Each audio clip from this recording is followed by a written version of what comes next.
Apalagi beberapa waktu yang lalu, pemerintah sudah berkomitmen untuk melakukan percepatan reformasi Polri melalui pembentukan lembaga yang berisikan tokoh-tokoh yang sangat kredibel di bidang hukum dan bidangnya masing-masing secara keilmuan. Menanggapi berbagai peristiwa yang hari ini terjadi di dalam konteks oknum-oknum kepolisian yang melakukan tindakan yang menjadi titik kritik dari berbagai masyarakat luas, khususnya anak-anak muda.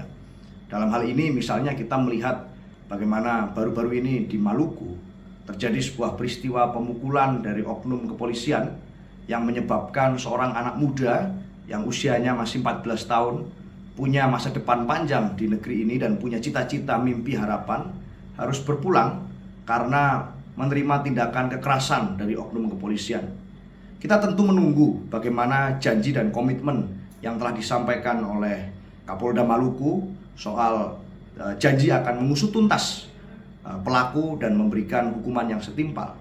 Tentu saja usutan tuntas ini tidak bisa hanya berhenti kepada sanksi, tetapi harus kepada perbaikan secara menyeluruh, secara sistemik di dalam kelembagaan Polri sebagai suatu institusi yang diharapkan masyarakat menjadi penjaga nilai-nilai kebaikan yang selama ini punya posisi terhormat di sejarah Republik Indonesia.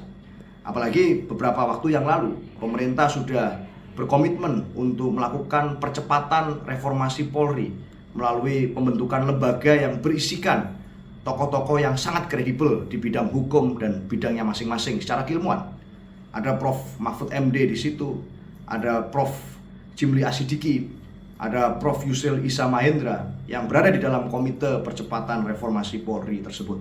Maka peristiwa ini harus menjadi sebuah catatan penting untuk melakukan perbaikan secara menyeluruh, baik dalam konteks penindakan terhadap pelaku maupun dalam konteks rekrutmen. Bagaimana seleksi yang baik itu harus mewakili seluruhnya, yang mewakili unsur nation and character building, mewakili unsur bagaimana setiap anggota Polri itu harus merupakan orang-orang yang punya kesadaran bahwa berada dalam posisi terhormat menjaga Republik ini, sehingga tidak ada lagi peristiwa semacam ini harus terulang dan menjadi suatu peristiwa yang memilukan bagi semuanya.